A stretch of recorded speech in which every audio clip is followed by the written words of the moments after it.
मम नाम महर्षिका दुर्गाप्रसादः चव्हाणः। अहम् अष्टमी कक्षा पठामि।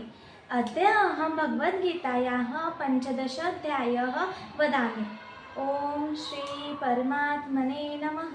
अथ 15 श्रीभगवानुवाच ऊर्ध्वमूलमधःशाखं मश्वस्तं प्राहुरव्ययं छन्दांसि यस्य पर्णानि यस्तं वेद स वेदवित् अध्वोषोर्ध्वं प्रसृता तस्य शाखा गुणा प्रवृद्धा विषयप्रवाला अध्वशमूल्यान्यनुसन्ततानि कर्मानुबन्धीनि मनुष्यलोके न रूपमस्य यततोपलब्धे नान्तो न चाद्रि न सम्प्रतिष्ठा अश्वत्थमेनं सुविरूढमूलमशस्त्रशस्त्रेण दृढेन चित्वा ततः पदत्तत्परिमार्गितव्य यस्मिन् तान् निवर्तन्ति भूय यदादित्यगतं तेजो जगद्भासेतेऽखिलं यच्चन्द्रमसि यच्चान्नो तत्तेजो विद्धि मामकं गामाविश्य च भूतानि धारयाम्यहमोजसा पुष्पामि चौषधी सर्वा सोमो भूत्वा रसात्मकः अहं वैश्वानरो भूत्वा प्राणिनां देहमाश्रितः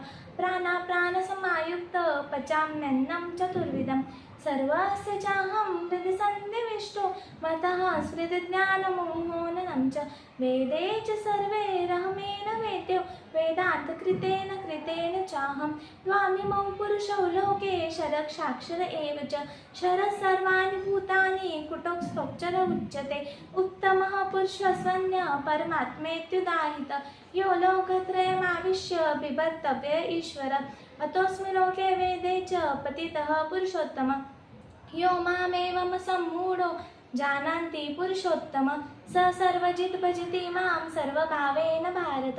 ॐ तत्सदिति श्रीमद्भगवद्गीता सुपरिषत्सु ब्रह्मविद्याया योगशास्त्रे श्रीकृष्ण अर्जुन संवादे पुरुषोत्तमयोगो नाम 15 अध्यायः।